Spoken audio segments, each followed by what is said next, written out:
हमारे मूड्स और हमारी भावावस्था हमें नियंत्रित करती है। किंतु अगर ऐसा हो सके कि ये सारी भावनाएं और हमारे सारे मूड्स हमारे नियंत्रण में आ जाए तो जीवन कितना सुखकर हो सकता है। कैसे करेंगे, इसी विषय में आज बात करते हैं।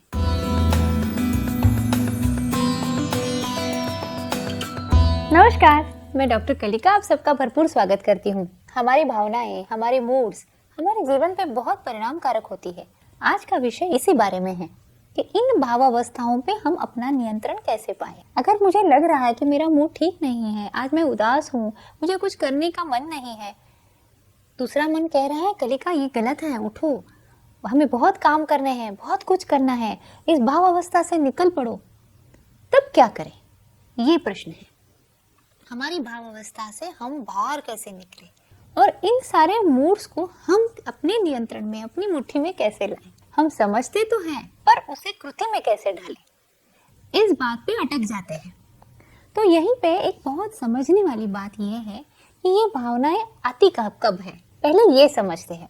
किसी परिस्थिति से, किसी व्यक्ति के कारण, किसी घटना के कारण हमारे मन में एक भावना निर्माण हो जाती है और हम उस पर विचार करने लगते हैं और फिर एक जैसे आकाश में मेघ जमा हो जाते हैं, उसी तरह हमारे मन में भी इसी तरह के विचारों के मेघ बन जाते हैं। तो यहाँ से बाहर कैसे निकलना है, अगर ये समझना है तो उससे भी प्राथमिक मुद्दा यह समझने लायक है कि हमारी भावनाएं हमारे विचारों पर निर्भर होती है।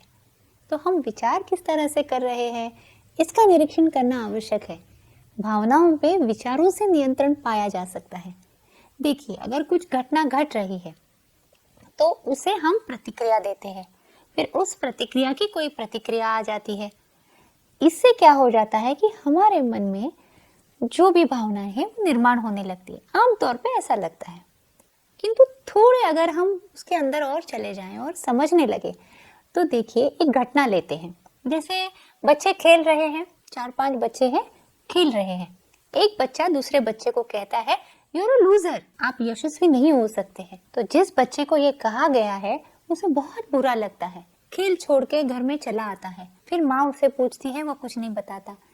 पापा पूछते हैं, वो कुछ नहीं बताता। अंदर ही अंदर उस बात को वो दोहराते रहता है और उसे बुरा लगता है, अंदर ही अंदर रोना आता है। अब इसमें क्या हो जाता है, दूसरा एक बच्चा है जिसे ये कहा गया है। अब किसी ने कहा तो वो क्या कहता है, आपको ऐसे लगता है, मुझे तो नहीं लगता। उसने क्या किया, वहीं पे उस बच्चे को बता दिया, तुझे लग रहा है कि मैं लूजर हूँ, मैं अयशस्वी हूँ, किंतु ऐसा जरूरी नहीं कि ऐसा हो। तो ये रही उसकी विचारधारा। तो जितनी विचारधारा सक्षम रहेगी उतना ही हमें हमारे भावनाओं पे नियंत्रण रहेगा। तो ये जो आत्म संवाद है, जो आत्मविश्वास है, इसी से बनती है हमारी विचारधारा और यह परिणाम करती है हमारे भावनाओं पे, हमारे मूड्स पे। तो हमें जो काम करना है, जो इन विचारधारणाओं पे करना है। अब दूसरी घटना लेते हैं, जैसे किसी घर में किसी बुजुर्ग व्यक्ति की या बहुत करीबी रिश्तेदारों की किसी की मृत्यु हो गई है। तो यहाँ पे 2-3 लोग जो घर में हैं, तो उसमें से एक जो है वो समझ लेते हैं कि जो भी हुआ है उन्हें भी बुरा लगता है, ये गलत हुआ है। तो वो सारी व्यवस्थाएं देख रहे हैं, लोगों को समझा रहे हैं और वो सब कहते हैं कि देखो इनमें कितनी शक्ति है, ये कितनी स्थिर है और किस तरह से इन्होंने इस घटना को लिया है। वहीं पे कोई और एक व्यक्ति भी है जिस व्यक्ति को बहुत बुरा लगता है, पुरानी सारी घटनाएं उन्हें याद आ रही है, फिर और बुरा लग रहा है, फिर ऐसे उन्होंने कहा था, वैसे उन्होंने कहा था और ये सोच के उन्हें बहुत बुरा लग रहा है। फिर ऐसे कई दिन चलते हैं, कई महीने चलते हैं, पर उनके दिमाग में ये जो सोच है ये शुरू है, इसमें से वो बाहर नहीं निकल पाते। क्यों ऐसा होता है? क्योंकि हमने कहीं ना कहीं वास्तवता का स्वीकार नहीं किया है। हमें लगता है कि ये होना नहीं चाहिए था और ये क्यों हुआ है, ये अंदर ही अंदर हम स्वयं से झगड़ा कर रहे हैं। ये है विचारधारा।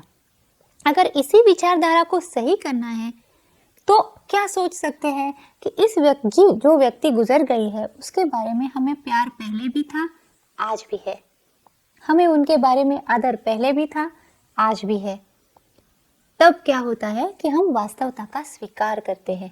ठीक है, आज वो हमारे साथ नहीं है, किंतु उनका शरीर साथ नहीं है, उनकी आत्मा तो हमारे साथ है, हम एक ही है। इस विचारधारा से क्या हो जाता है, शक्ति प्राप्त होती है। देखा आपने, दो घटनाएं हैं और अलग अलग प्रतिक्रियाएं हैं। तो यहीं पे समझना है कि हमारी जो भावनाएं हैं, भाव अवस्थाएं जो है, इस पे हमारे विचार परिणाम करते हैं। अब जो दूसरा मुद्दा आता है कि my mood is my responsibility, मेरी भावनाएं ये मेरा दायित्व है।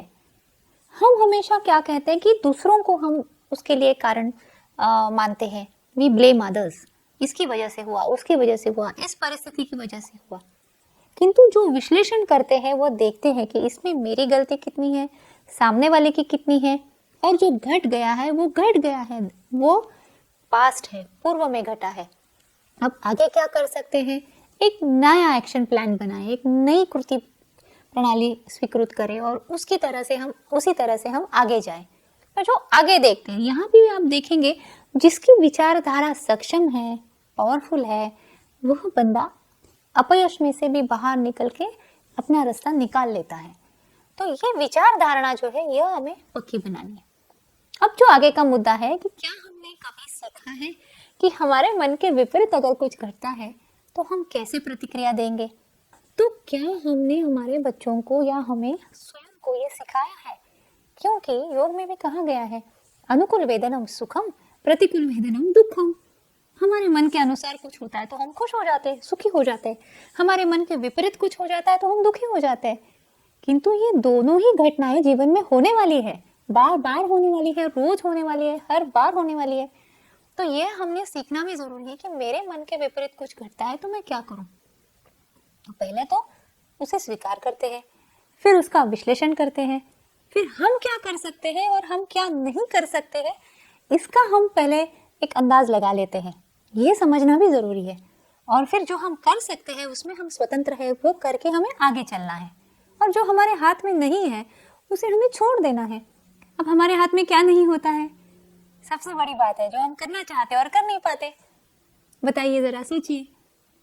हम दूसरों को बदलना चाहते हैं पर हम बदल नहीं सकते। तो नहीं, हम पूरी जिंदगी इसी में लगे रहते हैं। हमारे बच्चों को, हमारे पति पत्नी अगर है तो एक दूसरे को, हमारे माता पिता है तो वो अपने बच्चों को, या हम उनको, दोस्तों को, हर किसी को हम अपनी तरह से ढालना चाहते हैं, बदलना चाहते हैं। फिर अपनी तरह नहीं है, अलग है मतलब गलत है, ये सोच सोच के हम परेशान होते जाते हैं। तो ये समझना भी जरूरी है कि मेरे हाथ में क्या है, मैं क्या बदल सकती हूँ, क्या नहीं बदल सकती हूँ। मैं स्वयं को बदल सकती हूँ, मैं स्वयं की दिशा तय कर सकती हूँ, अपने विचारों को मैं सक्षम बना सकती हूँ। तो स्वयं पे काम करना आसान है और दूसरों पे काम करने के लिए हम शायद उन्हें प्रेरित तो कर सकते हैं पर बदल नहीं सकते। तो ये समझना भी जरूरी है कि मेरे मन के विपरीत अगर कुछ घटनाएं हैं, कुछ घट रही है, तो मेरे हाथ में कितना है। जितना मेरे हाथ में है मैं करूंगी, आगे चलूंगी। जो मेरे हाथ में नहीं है उसमें मेरा समय और मेरी शक्ति मैं बर्बाद नहीं करूंगी। अब यही है, अंत में इन सब बातों का अगर हम एक इकट्ठा करें और सोचे कि क्या करना है। पहले तो हमें निरीक्षण करना है अपनी भावनाओं का। जब भी कोई घटना घटती है, पहले एक पॉज लेना है, एक स्वल्प विराम देना है, सोचना है, तटस्थ होना है। फिर क्या करना है, उसका निरीक्षण करना है। निरीक्षण करने के बाद उसका विश्लेषण करना है कि ये क्यों हो रहा है, कैसे हो रहा है, और एक सकारात्मक दृष्टिकोण लेके, विचारधारा पकड़ के इससे आगे क्या करना है सोच के नई कृति हमें तय करनी है। अगर हम यह करते हैं तो किसी एक भाव अवस्था में जकड़े नहीं रहेंगे। अब इसी के साथ साथ दो तीन बहुत महत्वपूर्ण मुद्दे ये भी है कि हमें हमारा आरोग्य जो है इस पे काम करते रहना है। शारीरिक और मानसिक आरोग्य अगर स्थिर है, अच्छा है, तो अब हम अच्छे भाव अवस्थाओं में रहते हैं। कभी कभी हमारे जीवन के अलग अलग जो हमारी स्तर आते हैं उसमें हम कभी अपने हार्मोन्स बदलते हैं, कभी कुछ चीज़ें घटती है, मूड्स उस पर भी तय होते हैं। तो ये ज़रूरी है कि जब जो आवश्यक है उस तरह से हम आहार ले, व्यायाम करें, थोड़ा सा प्राणायाम करें, ध्यान धारणा करें, तो मन को स्थिर करें और जो हमारी कृति है उसके हम नियंत्रण में रहें। नियंत्रण में अगर हम स्वयं के रहेंगे तो हम खुश रहेंगे, और अगर हम अनियंत्रित रहना चाहते हैं तो उस अंततोगत्वा दुख ही प्राप्त होगा। तो आज के लिए इतना ही, फिर मिलते हैं। अगर अच्छा लगा है तो लाइक, शेयर और सब्सक्राइब कीजिए, और वो जो बेल बटन है वो दबाइए ताकि हर बार जब नई वीडियो आएगी तो आपको पता चलेगा। खुश रहिए, फिर मिलते हैं।